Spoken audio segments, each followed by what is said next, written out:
আসসালামু আলাইকুম শিক্ষার্থীবৃন্দ, কি অবস্থা তোমাদের সবার? আশা করি তোমরা সবাই অনেক অনেক ভালো আছো।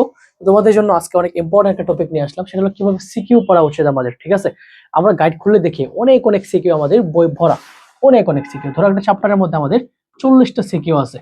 এখন তুমি এই 40টা সিকিউ করবা? আনসার হলো না। তোমাকে এই 40টা সিকিউ থেকে অ্যানালাইজ করে এটাকে মিনিমাইজ করে অ্যাটলিস্ট 8 থেকে 10টা সিকিউ বানানো উচিত, যেন পরীক্ষার আগে তুমি 10টা পড়লে যেন ওইগুলোর অভাব যেন একদম পূরণ হয়ে যায়। ঠিক আছে, এখন তোমাদেরকে একটা কথা বলি, সেটা হলো তুমি যদি 40টা কোয়েশ্চেন অ্যানালাইসিস করো, তাহলে তুমি দেখবা যে এখানে সিমিলার টাইপের কোয়েশ্চেন অনেকবার আসছে।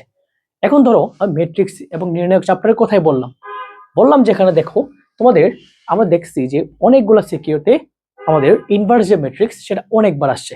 এখন তুমি ধরো ঢাকা বোর্ড করলা, সাথে সাথে তুমি চট্টগ্রাম বোর্ডও করলা, সাথে তুমি কুমিল্লা বোর্ডও করলা। ঠিক আছে, এবং দেখলা যে এই 3টা বোর্ডের মধ্যেই আবার ইনভার্স ম্যাট্রিক্স আসছে। ঠিক আছে, এখন তোমার কি 3টা বোর্ড করাই উচিত? না।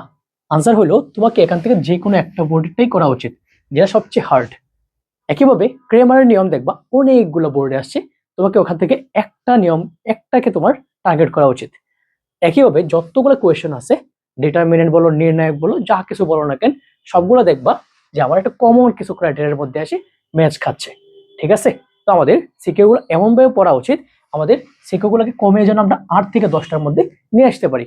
তাহলে আমরা দেখবো যে পরীক্ষার আগে আমরা খুব কম সময়ের মধ্যে পড়াগুলো রিভাইজ করতে পারতেছি, সবগুলো টপিক আমাদের পড়া হচ্ছে এবং আমরা পরীক্ষায় অনেক ভালো রেজাল্ট করতে পারবো। আশা করছি ভাইরা ভিডিওটা ভালো লাগছে। ভালো লাগলে বন্ধুদের সাথে শেয়ার করে দাও। ধন্যবাদ সবাইকে। আসসালামু আলাইকুম।